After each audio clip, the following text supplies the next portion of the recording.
In over 3 decades of presiding over cases in Providence, Rhode Island, I have witnessed countless stories of greed, entitlement, and disrespect. But there is one case that will forever stand out, a moment when the arrogance of a wealthy landlord collided with the humanity of an elderly widow. It was a moment that reminded me why justice isn't always about the letter of the law. It's about what is truly right. What happened next will shake you to your core. Stay with me, because if you believe that wealth should never strip a person of their basic dignity, you're about to witness a story that proves it. It was a crisp morning in my courtroom, and as the docket was called, it seemed like just another day.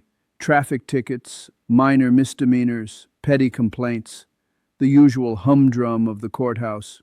But there was something in the air that day, something different, something that made the weight of the proceedings feel heavier. I could tell this wouldn't be a routine case. There was a palpable tension, a clash of power that would unfold in front of us. The case was Richard Vance versus Eleanor Higgins. Vance, a wealthy landlord with an air of entitlement, was about to face off against Mrs. Higgins, an 80-year-old widow who had fought to survive in the harsh world of aging and poverty. What followed was not just a legal dispute, it was a battle for justice, a battle between human dignity and unchecked power. The case was simple on the surface, a landlord and tenant dispute. But what I quickly learned was that this wasn't a mere contractual disagreement. This was a story of cruelty, retaliation, and the abuse of power. Mrs. Higgins had dared to report a leaking pipe in her apartment, and for that, Richard Vance, her landlord, shut off the heat in her building during one of the coldest weeks of the year. The temperature outside was 9 degrees. Inside, it was worse. When Mrs. Higgins begged for the heat to be turned back on, Vance responded not with empathy, but with harsh, degrading words. He humiliated her, showing her just how little he valued her life or well-being. I could feel the room grow heavy as the details unfolded. Mrs. Higgins had spent her life working, following the rules, paying her dues. Yet at the end of it all, she was punished for doing exactly what she had been taught, speaking up for herself. The defense attorney, as expected, was polished and practiced. He stood up with the kind of arrogance that comes from years of defending the rich and powerful. He claimed that Vance had merely followed the standard procedure for emergency maintenance. The pipes had been shut off temporarily to prevent further damage, he argued. He suggested that Mrs. Higgins was simply exaggerating the timeline, her memory clouded by her age. But as I listened to the lawyer's arguments, it became clear that this wasn't a case of a minor misunderstanding. It wasn't just about plumbing or paperwork. This was about a man with power using that power to punish a vulnerable elderly woman. It was about the abuse of authority, the kind that destroys lives without a second thought. I turned my attention to Mrs. Higgins. "Ma'am," I said softly, "please take your time and tell me exactly what happened that night." Her voice was fragile but unwavering. She told me how, after the pipe broke, she called Vance multiple times. He never answered. So she called the city inspector, who finally came and assessed the situation. Then Vance arrived at her door, not with a solution, but with a threat. She recalled how he pounded on her door like an intruder, how he humiliated her, and then left her in the cold, without heat, in a freezing apartment. "It was 9 degrees outside," she said, her voice trembling. "I had to sleep in my winter coat under 3 heavy blankets, praying that I wouldn't freeze to death in the home I've lived in for 40 years.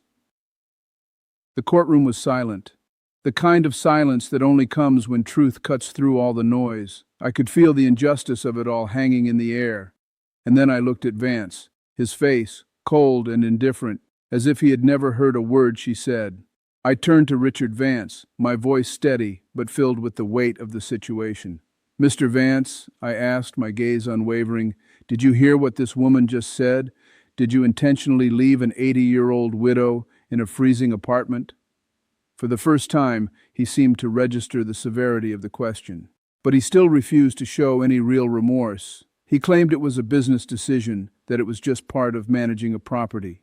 His response was the same as the defense attorney's, cold, calculated, and devoid of any acknowledgement of the pain he had caused. But this wasn't a business decision. This was a deliberate act of cruelty. He wasn't just enforcing a clause in a lease agreement. He was using his position of power to terrorize a vulnerable woman, and I would not stand for it. I had heard enough. I knew what needed to be done. This wasn't about a fine or a temporary punishment. This was about teaching Richard Vance a lesson that would stay with him for the rest of his life. I imposed the maximum municipal fine, ordered full restitution to Mrs. Higgins for her ruined property, including replacing the cherished rugs her late husband had bought for her. But that wasn't enough. No, I needed to ensure that Vance understood the human cost of his actions. I sentenced him to 200 hours of community service, but not just any service. I ordered him to work with the Providence Winter Heating Assistance Coalition, answering emergency calls from elderly citizens who were in danger of freezing in their homes.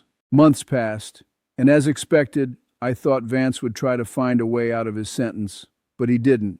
He showed up. Every single weekend, he answered calls, spoke to terrified elderly residents, and faced the consequences of his actions. And then something remarkable happened. Vance began to change. He no longer saw these people as just tenants or cases. He began to understand the raw, terrifying vulnerability of the people he had once viewed as beneath him. One night, he received a call from an 84-year-old woman named Martha, whose heater had failed in the dead of winter. She was sitting in the dark, terrified that she wouldn't make it through the night. Vance stayed on the phone with her for 45 minutes, comforting her, promising help was on the way. And in that moment, he finally understood the human cost of his actions. He didn't just hear the fear in her voice, he felt it. When he hung up, the man who had once shown no empathy for the elderly was crying. And for the first time, he realized that his actions had consequences far beyond the bottom line. Months later, I received a letter from Richard Vance. It wasn't from his legal team. It wasn't full of excuses or justifications. It was handwritten, a personal letter in which he admitted that the 200 hours of community service had changed him. He realized that his business was not just about bricks and mortar. It was about the lives of the people who lived in those buildings. He went on to create the Arthur Fund, a dedicated emergency maintenance fund for the elderly tenants in his buildings, named after Mrs. Higgins' late husband, Arthur. True justice isn't about punishment. It's about redemption. It's about forcing someone to face the human cost of their actions and hopefully giving them the opportunity to change. This case, this moment, proved to me that no soul is beyond saving. If we know how to break through the arrogance and force someone to see the humanity they've been ignoring. If you believe that justice should be about more than just fines and punishments, if you believe that it should be about teaching people to be better, to be human, then leave a comment below. Share this story with someone who needs to hear it. Because true justice begins when we remember that no amount of wealth can ever buy a person's dignity.